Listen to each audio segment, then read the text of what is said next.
जहाँ पर अनुसूचित जाति के बच्चों को पढ़ने के लिए बहुत ही बाध्य किया जाता है कि वो ना पढ़ाई लिखाई करें। ये मैंने झेली। जिस तबके से भी आते हैं और जिस तरीके के परिवेश में थे, वहाँ से यहाँ तक का सफर तो बहुत कष्टदायी होगा। सामाजिक तौर पे ये दंश तो झेलना ही पड़ता है। आपको कभी लगा आपकी जॉब में इस तरीके से कि कभी भी किसी पॉइंट पे लगा हो कि किसी अधिकारी ने आपके साथ किया जो? अगर आपके अंदर प्रतिभा है और आप किसी भी कार्य को एक मूलभूत रूप से अगर उसको साकार करते हैं तो किसी में दम नहीं होती कि आपको किसी भी तरीके से आपको डिटोरिएट कर सके।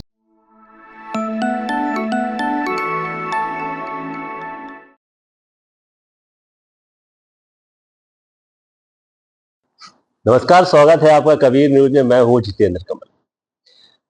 दोस्तों, क्लास 10th में एक छात्र को जब चार्ट बनाने को दिया जाता है तो अक्सर विज्ञान का छात्र क्या चार्ट बनाता है वो हम सभी लोग जितने भी विज्ञान के छात्र हैं वो जानते हैं। लेकिन उस दिन एक छात्र ने एक साइंटिस्ट का चित्र बनाया, साइंटिस्ट का चित्र उकेरा और उसके बारे में अध्यापकों को बताया। लेकिन शायद उस दिन वो छात्र ये नहीं जानता होगा कि बड़े होकर वो भी एक साइंटिस्ट बनने वाले हैं। ऐसे प्रतिष्ठान में वो अपनी नौकरी करेंगे जहां पर साइंटिस्ट बनते हैं और साइंटिस्ट लोग वहां पर नौकरी करते हैं। एक छोटे से पद से नौकरी की वहां पर वो शुरुआत करते हैं और धीरे धीरे अपने मुकाम को पाते जाते हैं, वो भी अपनी सफलता से, अपने मेहनत से, अपनी लगन से, अपनी ईमानदारी से, अपनी निष्ठा से पग पग चलते हुए एक एक सीढ़ी ऊपर उठते जाते हैं और नए नए ऊंचाइयां हासिल करते जाते हैं उसी डिपार्टमेंट में। एक दिन ऐसा आता है जब वो उस डिपार्टमेंट के सबसे ऊंचे ओहदे पर भी आके बैठते हैं। वो ओहदा होता है ज्वाइंट डायरेक्टर का। छोटे से पद से चलकर वहां तक पहुंचना, वो भी खासकर अनुसूचित जात से आने के बाद, ये पूरे बहुजन समाज और अनुसूचित जात के समाज के लिए और पूरी समाज के लिए अपने आप में एक बहुत बड़ी उपलब्धि है। मैं ज्यादा समय आपका नहीं लेता हूं, सीधे उन तक चलते हैं और उनसे बात करते हैं कि कहां से अपनी इस जर्नी को शुरू किए थे और आज यहां पर आए हैं तो कैसा महसूस कर रहे हैं, क्या कुछ संघर्ष देखने को मिला उनके बचपन के दिनों में, इसके बाद नौकरी के दिनों में, और आगे की उनकी क्या योजना है और आप लोगों के लिए क्या क्या कुछ संदेश है। सर, स्वागत है आपका कबीर न्यूज पे। जी, हमारे साथ परिचय के रूप में आपको बता दें, आप श्री गोवर्धन लाल जी हैं और इस समय, मौजूदा समय में आप DMSRD में ज्वाइंट डायरेक्टर के पद में। पहले तो सर आपको बहुत बहुत शुभकामनाएं और बधाई। धन्यवाद, बहुत बहुत धन्यवाद आपका। जी सर, पहले तो हम ये जानना चाहेंगे कि क्या कभी आपने सोचा था कि मैं साइंटिस्ट बनूंगा? क्योंकि जिस तबके से आप आते हैं वहां पर नौकरी नौकरी तो कहा जाता है, उसमें बोला जाता है तो बाबू बनना है या DM बनना है या टीचर बनना है, ऐसा ही कुछ बोला जाता है। क्योंकि आप रायबरेली से बिलोंग करते थे और फिर इसके बाद हम कानपुर में बैठे हुए हैं, आपका साक्षात्कार कर रहे हैं। हमारा सौभाग्य है कि आपसे मिलते रहते हैं और आपका आशीर्वाद लेते रहते हैं। कभी सोचा आपने कि हमें साइंटिस्ट बनना था? बचपन में कभी सोचा आपने? कभी नहीं, बचपन में जिज्ञासा तो रही। जब मैं साइंस का छात्र बना था, जब मैंने अपने हाई स्कूल को साइंस के रूप में डिसिप्लिन लिया था, तो उस समय ये एक मन के अंदर इच्छा हुई थी कि इतने महान वैज्ञानिक बने जैसे सर आइजैक न्यूटन और आइंस्टीन। इन लोगों ने अपने मेहनत से और एक नई दिशा विज्ञान को दिया और समाज को भी उससे लाभ मिला। तो ये एक मेरे अंदर उत्सुकता तो बहुत पैदा हुई, काश फ्यूचर में चल के हम भी इनके जैसे क्या काम करके ऐसा मुकाम हासिल कर सकते हैं। तो ये उत्सुकता तो पैदा हुई मेरे अंदर और इस उत्सुकता को ध्यान में रखते हुए मैंने उस तरफ कार्य करना भी शुरू किया था बचपन से ही। बचपन से ही थोड़ा सा अब हम चलते हैं आपके बैकग्राउंड की तरफ चलते हैं कि पिताजी आपके कॉन्ट्रैक्टर थे, कानपुर में आके आप रहने लगे, आप रायबरेली के रहने वाले थे। प्राथमिक शिक्षा के बारे में कुछ बताइए कैसे, क्योंकि जिस तबके से भी आते हैं और जिस तरीके के परिवेश में थे वहां से यहाँ तक का सफर तो बहुत कष्टदायी होगा। तो प्राथमिक परिवेश के बारे में। प्राथमिक परिवेश मेरा बहुत कठिन रहा, वो बहुत ही कठिन रहा। और मैं प्राथमिक शिक्षा तो अपने बुआ के यहाँ एक प्राइमरी पाठशाला दुबेपुर उन्नाव है, वहाँ पर मैंने शुरू की, जहाँ पर अनुसूचित जाति के बच्चों को पढ़ने के लिए बहुत ही बाध्य किया जाता है कि वो ना पढ़ाई लिखाई अच्छा, करें। ये स्थितियां आपने झेली ये थी? मैंने झेली और हमको भी वहाँ पर स्कूल में पानी पीने को भी नहीं दिया जाता, वो भी किसी सवर्ण बच्चे के माध्यम से पानी मिलता था स्कूल में।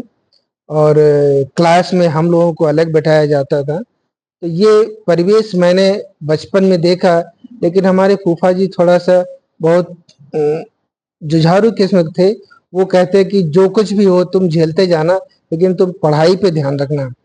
तो उनके कथानुसार हमने हर बात को वहाँ पर झेला और वहाँ की 5वीं की परीक्षा में मैंने टॉप किया अरे था। वाह!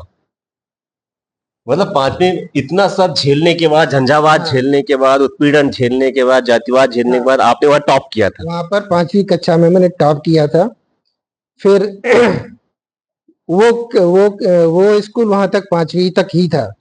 उसके बाद हमारे माता-पिता ने हमको हमारे गाँव सिमरी रायबरेली में शिफ्ट कर दिया और मैंने यहाँ पर कक्षा 6 में एडमिशन लिया और यहाँ पर वो उतना हमको प्रॉब्लम नहीं झेलना पड़ा जो मैंने अपने बुआ के यहाँ देखा था, उन्नाव में झेला आपने। उन्नाव में झेला।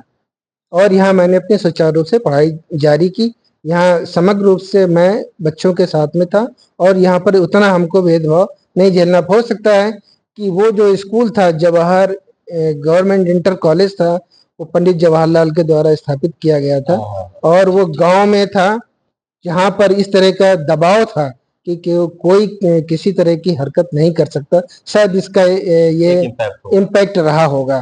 तो हमको ये इतना नहीं झेलना पड़ा और हमने अच्छे से पढ़ाई करना शुरू किया यहाँ पे। ये हमारी प्राथमिक शिक्षा का रहा।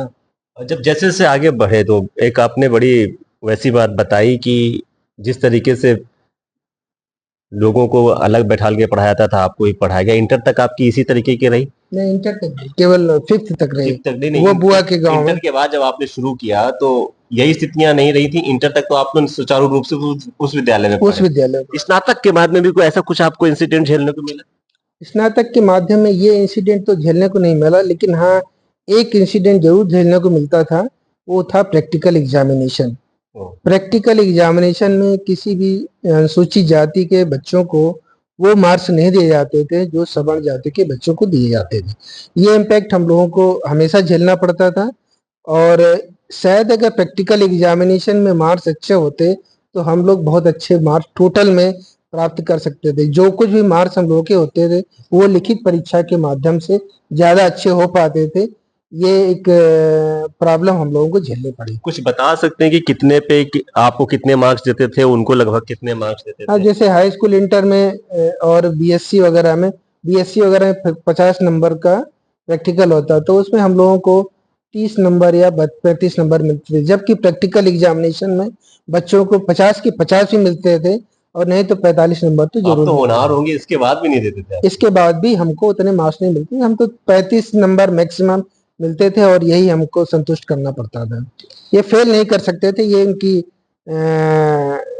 बाध्यता रहे तो कुछ भी रही हो, फेल नहीं कर सकते फेल नहीं थे। कर सकते। तो सर एक चीज और जानना चाहते हैं हम आपसे कि जब आप पढ़ाई कर रहे थे तो घर वालों को क्या प्रेशर रहता था कि सरकारी नौकरी करनी है या कुछ ऐसा सपने आपको दिखाते थे कि नहीं ये बनना है, ये आपको बन के दिखाना है? आप मन में क्या फिर सोचते थे? एक्चुअली ये बात बिल्कुल सत्य है कि हमारे माता-पिता पढ़े लिखे नहीं थे। उनको तो आज तक नहीं मालूम हो पाया था कि हमने क्या पढ़ाई किया है, क्या नौकरी कर रहे हैं, ये उनको मालूम नहीं था। तो हमको गाइडेंस देने के लिए कोई नहीं था। हमको गाइडेंस देने के लिए वही हमारे टीचर्स होते थे या हमारे साथ के बच्चे होते थे, जो कुछ कर रहे हैं तो हम भी शायद उसी दिशा में चले जाएँ, ऐसा अनुभव हमने फ़ील किया है। लेकिन कुछ गुरुजन हमको ज़रूर अच्छे मिले, जो ये दर्शाते थे कि तुम पढ़ने में अच्छे हो, तुम ये करना, तुम ये कर सकते हो, तुम्हारे अंदर ये प्रतिभा है। तो ये सब बातें कुछ प्रभावित करती थी। उससे दिमाग में थोड़ा-सा विकास ज़रूर महसूस होता था कि हाँ, मुझे ये करना चाहिए। पहली जॉब के तौर पे आपने डीआरडीओ ज्वाइन किया था, इससे ये पहले भी आपने कहीं अप्लाई किया था, वहां आपका हुआ था? नहीं, इससे पहले हमने चूँकि एजुकेशन करते-करते हम शुगर टेक्नोलॉजी का कोर्स किए थे। अच्छा। वो शुगर टेक्नोलॉजी का कोर्स शुगर फैक्ट्री की जॉब के लिए होता है। तो हमने सबसे पहला जॉब शुगर फैक्ट्री में किया था, और वो शुगर फैक्ट्री बारडोली सूरत गुजरात में है। वो एशिया की सबसे बड़ी शुगर फैक्ट्री है। तो हमने वो वहाँ से काम शुरू किया था। उसके बाद फिर हमने डीआरडीओ ज्वाइन किया है। पहली मतलब शुगर में तो ऐसा छोड़ने का क्या रीजन रहा कि उसमें तो आप हायर पद पे थे शायद, अच्छे पद पे थे, और जब आपने डीआरडीओ ज्वाइन किया तो आप थोड़े से उससे नीचे के पद में ज्वाइन किया है कि तो आपने वो क्यों छोड़ी फिर? क्या मैं आपको लगा मानसिक स्थिति? ये बिल्कुल सत्य है कि हमने शुगर फैक्ट्री जॉब छोड़ा, ये मेरे लिए दुर्भाग्यपूर्ण रहा, जो मुझे नहीं करना चाहिए था। लेकिन गाइडेंस की कमी और ज्ञान की कमी भी कह सकते हो कि हम ये फील किया मैंने, क्योंकि हम पढ़ाई लिखाई करने के बावजूद भी हम उस स्तर में काम कर रहे थे जो उस पढ़ाई लिखाई के स्तर को मान्यता नहीं देता है। अच्छा, शायद ये फीलिंग मेरे अंदर रही हो, जबकि ऐसा नहीं है, ऐसा नहीं सोचना चाहिए था। हमें हर दृष्टिकोण को अपनाना चाहिए था और उस परिवेश को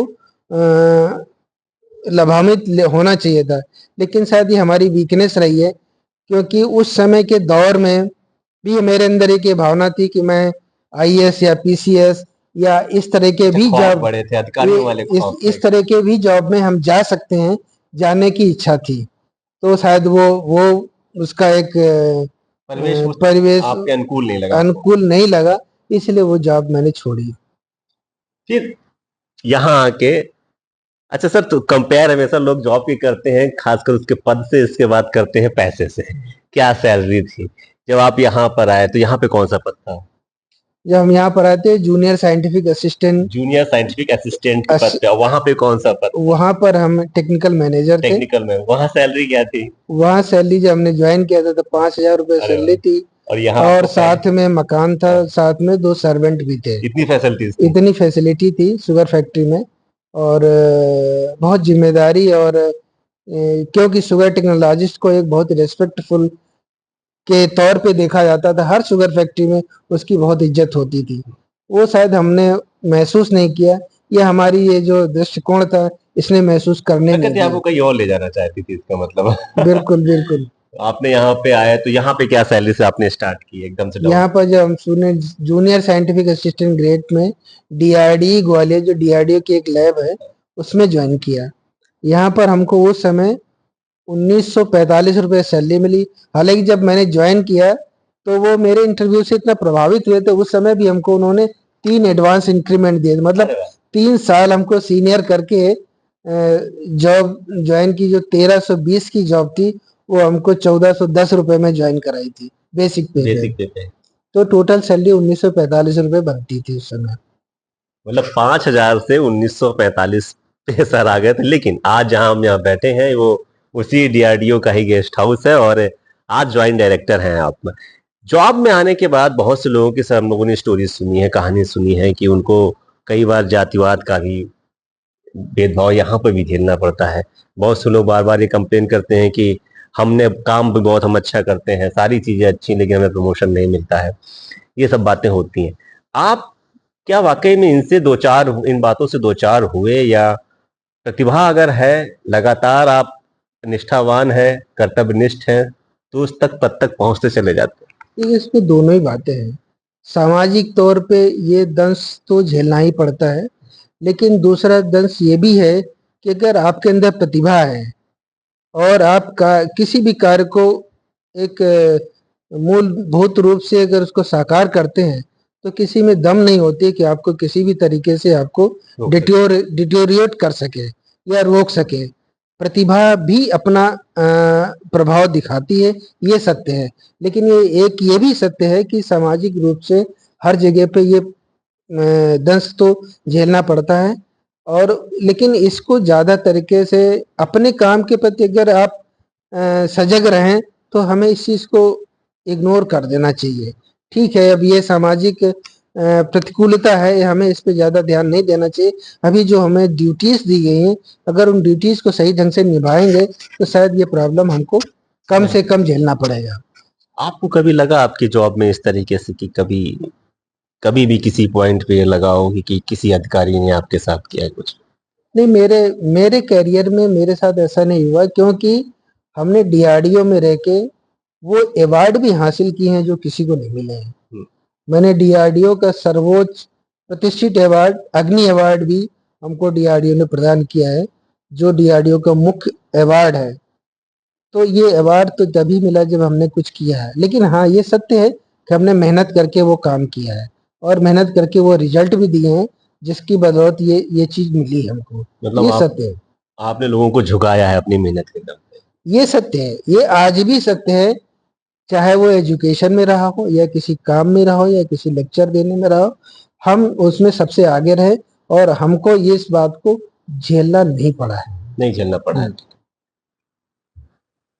एक थोड़ा सा क्यूरियोसिटी और जग रही है कि किस सन में आपने ज्वाइन किया और इसके बाद आपने कैसे बैलेंस बनाया अपने पारिवारिक जीवन के बीच में और इधर के जीवन के बीच में, क्योंकि संघर्ष तो आपने भी देखा होगा, ऐसा नहीं ज्वाइनिंग के बाद। बिल्कुल देखा, हमने सन 1988 जनवरी में ये डीआरडी ग्वालियर डीआरडीओ को ज्वाइन किया था और मेरे पास साइंटिस्ट बनने का प्रतिकूल क्वालिफिकेशन नहीं था। उसको मैंने हासिल किया सर्विस में रहते हुए, और सर्विस में जो भी हमारे वहाँ के निदेशक या सीनियर वैज्ञानिक रहे, उन्होंने हमको पूरा सहयोग दिया और हमने क्वालिफिकेशन गेन किया। हमने मास्टर डिग्री केमिस्ट्री में किया, मैंने मास्टर डिग्री इलेक्ट्रॉनिक्स में किया, पीएचडी मैंने इलेक्ट्रॉनिक्स में किया, और इससे पहले जो क्वालिफिकेशन था बीएससी था, बीटेक शुगर टेक्नोलॉजी था, एक क्वालिफिकेशन एडिशनल है मेरे पास में। तो इतना क्वालिफिकेशन गेन करने के बाद हम साइंटिस्ट कैटेगरी में क्वालिफिकेशन के दृष्टिकोण से सबसे आगे रहे। अरे वाह। कभी जॉब ज्वाइन करते समय सर सोचा आपने कि मैं कभी जब रिटायर होऊंगा या ऐसा अंतिम समय होगा हमारी नौकरी का तो फिर जॉइंट डायरेक्टर तक बनेंगे जाके? समय की कमी तो रही, फील तो हो रहा था कि शायद हम वो टॉप पोजीशन को मैं गेन नहीं कर पाऊंगा, क्योंकि हमने काफी समय अपना संघर्ष में बिता दिया था। जिस लाइन में हम साइंटिस्ट बने थे उसका समय कम था, तो मुझे नहीं लगता था कि हम शायद वहां तक पहुंचेंगे, लेकिन हमारी मेहनत और लगन ने हमको यहाँ तक पहुंचाया और हमने जो ये प्रमोशन ज्वाइंट डायरेक्टर का आउटस्टैंडिंग कैटेगरी में आकर के हमको प्राप्त मिला। अरे बहुत बहुत मुबारक। साथ में हमको 5 एडवांस इंक्रीमेंट के साथ में ये पोस्ट दी गई। ये पोस्ट दी गई है। सर जब हम आपकी स्टोरी को सुन रहे थे क्लास 6 तक में, जिस तरीके से कि आपको अलग बैठाला जाता था, तो कहीं ना कहीं दिमाग में बाबा साहब की वो स्टोरी आ रही थी कि उन्हें भी अलग बैठाल दिया जाता था, अलग घड़े से पानी दिया जाता था। आप कब बाबा साहब के किरदार से परिचित हुए और कब आपको लगा कि नहीं बाबा साहब ही हैं जिनकी वजह से हम यहाँ तक पहुंचे? बाबा साहब के किरदार को हमने बहुत बहुत बहुत बाद में जाना, तब तक बाबा साहब का नाम भी नहीं पता था, और ये शायद हमने ग्रेजुएशन में आके हमको महसूस हुआ जब हम लखनऊ विश्वविद्यालय में पढ़ने के लिए आए। लखनऊ विश्वविद्यालय में आने के बाद वहां पर बाबा साहब के बारे में परिचय हुआ और उनकी जो मूलभूत प्रतिभाएं थी उस समय जानने को मिली। तब हमने अपने बचपन को शायद उनसे कोरिलेट करके देखा, क्या ये बात जब उन्होंने झेला और मैंने भी झेला तो ये बात बिल्कुल सत्य थी कि उस समय ये दंश था। कितना रोल मानते हैं बाबा साहब का अपनी लाइफ? बहुत ज्यादा मानते हैं। अभी कितने बच्चे हैं मेरे? हाँ, मेरे 2 बेटे हैं। कोई साइंटिस्ट की तरफ बढ़ रहा है? वो मेरे ख्याल से एक बेटे तो आईआईटी में है। मेरे दोनों बेटे अच्छे हैं। मेरा बड़ा बेटा वो मेरे ही पद पे चल रहा है और उसने बीटेक आईआईटी रुड़की से किया है और पीएचडी आईआईटी कानपुर से कर रहा है, और उसने मेरी प्रतिभाओं को देखते हुए इतने अच्छे पब्लिकेशन रिसर्च के किए हैं जो मान्यता से ऊपर है। तो वो मेरा बेटा साइंटिस्ट की कैटेगरी में आगे है।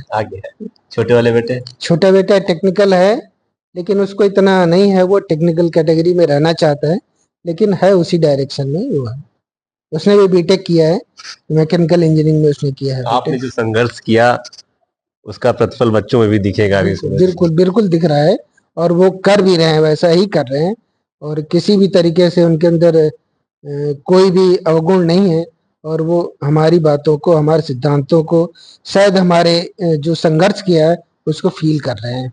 सर, आज का जो दौर चल रहा है, ज्यादातर मोबाइल का दौर चल रहा है, और बच्चे भी बहुत से सपने पाले रहते हैं कि मुझे ये भी करना है, ये भी करना है।